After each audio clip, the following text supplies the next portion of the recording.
Have you ever pondered about the blurred lines between virtual and real-world crimes? It's an enigma, isn't it? It's a thought that might seem surreal, almost like a plot from a dystopian novel. However, the reality is far from fiction. As we leap forward in the information era, this problem has started to invade our discussions. The more we immerse ourselves into the virtual world, the more prevalent these issues become.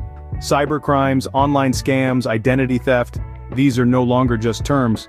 They're real-life threats in the digital landscape, but in our rapidly evolving digital age, this question has become more relevant than ever.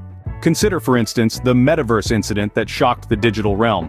A user alleged SA in the virtual environment of Meta's Horizons world. This occurrence unfolded in real time, viewed by bystanders who failed to act. It was not a physical event, but a digital one. Yet the event carried significant weight. The implications were profound, transcending the barriers of the virtual and real world. It highlighted the blurred lines between cyber and actual realities, underscoring the need for regulations even in virtual spaces. And yet, the repercussions were all too real. During an investigation by Sumofuse, a non-profit advocating for corporate accountability, they uncovered a disconcerting incident. Sumofuse took the lead in alerting the public, casting a harsh spotlight on a dark event.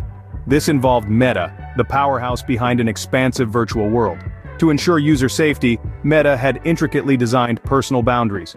These were purposefully constructed to maintain a comfortable distance among users. However, in a shocking lapse, these safety boundaries remained inactive during this particular incident. This case raised many questions.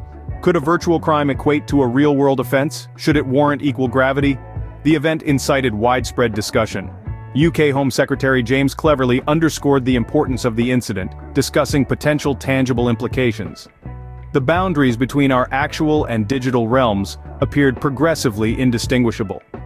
It seemed as though the lines between the virtual and the real world were becoming increasingly blurred. But while this virtual crime was being investigated, real-life victims of SA were still waiting for justice. This discrepancy between the digital and the physical highlighted the dire state of our legal system.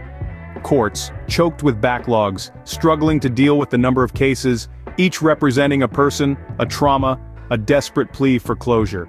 In this growing sea of pending, many remain unresolved, seemingly forgotten. This unfortunate reality painted a stark picture of justice delayed and, perhaps, justice denied. The focus on virtual crimes seemed to mock the real-life victims who were still waiting for their day in court. It's time to shift our focus back to reality. The urgency and seriousness of addressing SA cases cannot be stressed enough. Real-life victims are too often overlooked, their pleas for justice unheard. Each victim is a living testament to the power of resilience, yet they bear the indelible marks of an invasive act.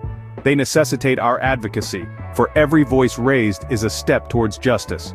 We must spotlight the importance of addressing actual crimes. Let's ensure that real-world crimes are given the attention they need. Because in the end, reality matters. It matters more than we often realize. It's not just the sparkling glamour of our dreams or the fleeting illusions that our minds create. It's not the captivating stories we weave or the captivating characters that we adore. It's not the promises of a perfect tomorrow or the bewitching allure of yesterday. It's not the sweet whispers of what could have been or the sultry echoes of what once was. Reality is the unyielding truth that follows us every second of our existence, casting a stark, cold light upon our lives. It's the world we inhabit, the life we live, the experiences we go through, and the people we meet. The real world matters. It's not just a backdrop for our hopes and dreams, but it's the stage where we live out our lives. It's where joy is felt, where pain is endured, where love is shared, and where loss is mourned. It's where victories are celebrated and failures are confronted. It's where our story unfolds and where our journey takes place. And real victims matter. They matter because they're a testament to the reality of our existence, a stark reminder of the world's harshness and the human spirit's resilience. Please don't forget to smash that like button, subscribe with bell notifications, and share.